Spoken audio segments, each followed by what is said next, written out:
இன்று பட்டுக்கோட்டை நகர திமுகவின் செயலாளரும் பட்டுக்கோட்டை நகராட்சியினுடைய தலைவியின் கணவருமான திரு செந்தில்குமார் அவர்கள் இணைஞ்சிருக்கிறாங்க. வாங்க இந்த பேருந்து நிலையத்தை பற்றி அவரிடமே கேட்குறோம். அண்ணா நல்லா இருக்கீங்களா? நல்லா இருக்கேன். நீங்கள் நல்லா இருக்கீங்களா? இருக்கண்ணே. சொல்லுங்கள், அந்த பேருந்து நிலைய பார்வைக்கு வந்தோம். ரொம்ப பிரம்மாண்டமாக இருக்குது. எப்போண்ணா திறப்பு விழா மக்கள் பயன்பாட்டுக்கு வரும்? கூடிய விரைவில் பயன்பாட்டு கொண்டு வந்துடுவான். ஆமாம். இது எத்தனை கோடி செலவில் நம்ம கட்டி முடிக்கப்பட்டிருக்கு? இது 20 கோடி ரூபா மதிப்பீட்டில் பணி நடைபெற்று இருந்திருக்கிறது. 90% அந்த பணி நடைபெற்று முடிஞ்சிருக்கு.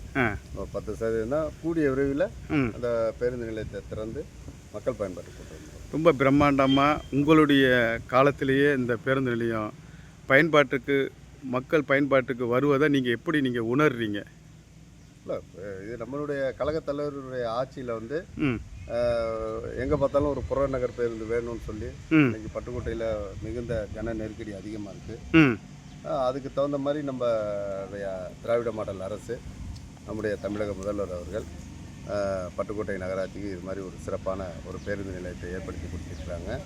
மக்களோட இதை நிறைய பயன்பெறுவாங்க. இந்த பேருந்து நிலையத்தின் மூலம் இந்த பட்டுக்கோட்டையில் நெருக்கடிகள் எவ்வாறு சமாளிக்கப்படும்? சாதாரண நல்லாவே குறையும். ஆமாம், அந்த சிட்டிக்குள்ளே உள்ள நெருக்கடிகள் குறைஞ்சிரும். நல்லா குறைஞ்சிரும். ஏண்டா இது பெரும்பாலும் புறநகர் பேருந்துலேயே அனைத்து பேருந்துகளும் இங்கே செல்லக்கூடிய வகையில் அமைஞ்சிருக்குது மிக பிரம்மாண்டமாக. அது பட்டுக்கோட்டை இப்போ நெருக்கடிக்கு தகுந்தாற் போல் இது தொலைநோக்கு ஒரு பார்வையில் நீங்கள் அமைச்சு கொடுத்துருக்காங்க. அதை நம்ம ரொம்ப சந்தோஷமாக இருக்குது. வேறு என்னென்ன அதிர்நிழல் சொந்தங்களுக்கு நீங்கள் சொல்கிறீங்க? அதிர்நிழலுக்கு நான் எப்போதுமே நன்றி சொல்லணும். நல்ல விஷயங்களை எடுத்து மக்களுக்கு சொல்கிறீங்க. சரிண்ணே. அந்த வகையில் அதிர்நிழலுக்கு என்னுடைய நன்றி. எல்லா புகழும் இறைவனுக்கு. எல்லா புகழும்